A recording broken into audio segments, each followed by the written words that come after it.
A principios de los años 70, un ingeniero de Porsche en Weissach estaba sentado frente a una hoja en blanco con una misión imposible, no de su propio jefe, sino de Volkswagen. El proyecto se llamaba EA425 y debía ser un deportivo que lo hiciera todo diferente. Motor adelante en vez de atrás, refrigerado por agua en vez de aire, con componentes del catálogo Volkswagen en vez de Zuffenhausen. Un Porsche que no debía convertirse en Porsche, pero a veces la historia toma giros inesperados. El nombre que el auto llevaría después era pura ironía, 924, 3 cifras sin ningún significado, solo un número arbitrario en el sistema Porsche, sin referencia mitológica como el 911, sin declaración técnica como el 928, solo un código para un auto que nació de la necesidad y aún así haría historia. Cuando el 924 salió al mercado en 1976, era técnicamente una revolución.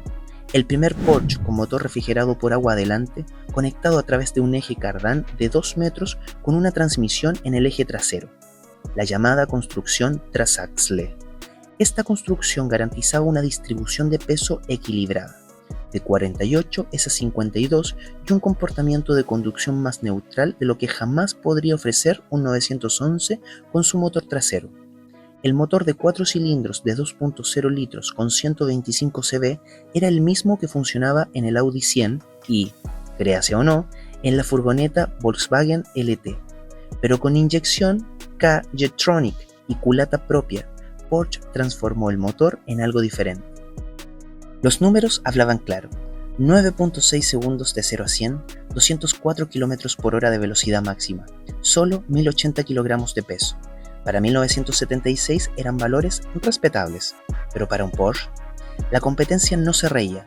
Mercedes tenía la generación angular R107 del SL, BMW el Coupé Serie 6, Jaguar el elegante XJS, todos con más cilindros, más CB, más prestigio. El 924 costaba alrededor de 25.000 marcos, la mitad que un 911, pero todavía significativamente más que un Volkswagen Scirocco GTI. El dilema central del 924 era su certificado de nacimiento. Todos sabían, esto fue alguna vez un proyecto Volkswagen. Las manijas de las puertas venían del Golf, los amortiguadores del Escarabajo 1303, la transmisión del Audi 100. Porsche de amas de casa o Audi Porsche, los apodos eran despiadados y daban en el blanco. El jefe de Porsche, Ernst Fuhrmann, lo dijo sin rodeos: aquí tenemos algo nuevamente para los jóvenes y las damas. Una declaración que hoy sería impensable, pero para entonces capturaba perfectamente el dilema de marketing. Pero el 924 tenía otro lado. En Neckarsulm, en la antigua fábrica NSU, se construía con una precisión que establecía estándares Audi. La carrocería estaba completamente galvanizada, el acabado era meticuloso, y mientras los conductores del 911 tenían que reaprender a conducir con nieve y hielo, el 924 simplemente iba recto, neutral, predecible, seguro, características que en los 70 eran revolucionarias, pero no necesariamente sexy. Los números de venta contaban otra historia diferente a la de los burlones. Más de 130.000 ejemplares del 924 base fueron construidos, una cifra con la que el 911 solo podía soñar en ese entonces. En 1977, el 924 fue incluso el deportivo más vendido del mundo. En Estados Unidos, el marketing funcionó. Aquí no importaba si el motor venía originalmente de una furgoneta. Lo importante era que el logo de Porsche estaba en el capó y el auto era asequible. Porsche respondió a las críticas con hechos. En 1979 llegó el 924 Turbo. De repente 170 cb en vez de 125. De repente velocidad suficiente para un verdadero rendimiento deportivo. El turbocompresor Triple K impulsó el motor Volkswagen a nuevas alturas. 7.8 segundos hasta 100, 225 km por hora de punta. La óptica se volvió más agresiva. 4 entradas de aire adicionales en el frente, neumáticos más anchos, pintura bicolor opcional.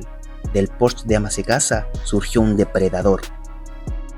El punto culminante absoluto fue el 924 Carrera GT de 1980. Solo 406 ejemplares, 210 cb genes de Motorsport en serie. Con intercoolers adicionales y encendido Hartig, rompió la marca de 240 km por hora y demostró 4 cilindros podían definitivamente provocar palpitaciones Porsche. El aún más extremo Carreras GTS con 245 cv se convirtió con 59 ejemplares en un mito para coleccionistas. Pero entonces llegó 1981, el gran punto de inflexión. Porsche presentó el 944, un 924 con motor propio de 2.5 litros y guardabarros más anchos. De repente el 924 tenía competencia interna. Mientras el 944 era celebrado como Porsche verdadero, porque finalmente tenía un motor desarrollado por ellos mismos, las ventas del 924 cayeron dramáticamente, de más de 20.000 unidades en 1979 a menos de 6.000 en 1983. El final llegó lentamente pero imparable. En 1985 hubo un último intento con el 924S, que recibió el motor del 944 en la carrocería del 924. 150 cv finalmente desarrollado por Porsche, pero demasiado tarde. Los compradores ya habían migrado al 944 o soñaban con el 911. En 1988 salió de la línea en Neckarsulm el último 924S, después de más de 150.000 ejemplares construidos en todas las variantes. Entonces, ¿qué pasó realmente con el 924? Fue víctima de su propia honestidad. Mientras otros fabricantes ocultaban su compartición de componentes, el 924 mostraba abiertamente sus genes Volkswagen. Era demasiado transparente, demasiado razonable, demasiado poco místico para una marca que vivía del mito del motor trasero refrigerado por aire. Y aún así, salvó a Porsche en tiempos difíciles, financió el desarrollo del 928 y allanó el camino para todos los Porsche de motor delantero posteriores. Hoy, casi 50 años después, el 924 vive un renacimiento. Los coleccionistas redescubren sus cualidades, la distribución perfecta de peso, la técnica sólida, la elegancia atemporal de la carrocería de Harm Lagaay. Un 924 Turbo en buen estado cuesta hoy entre 15.000 y 25.000 euros, una fracción de lo que cuesta un 911 comparable. Los amantes de Youngtimer sin pretensiones han reconocido hace tiempo: este fue quizás el Porsche más razonable de todos los tiempos. Es como un hijo adoptivo que reconoce tarde que pertenece a la familia. El 924 tuvo que ganarse sus genes Porsche, con rendimiento, con resistencia, con el poder silencioso de convicción de buena técnica. Hoy está claro, nunca fue un Porsche falso, simplemente era un Porsche diferente, uno que demuestra que a veces las mejores historias surgen de los comienzos más improbables.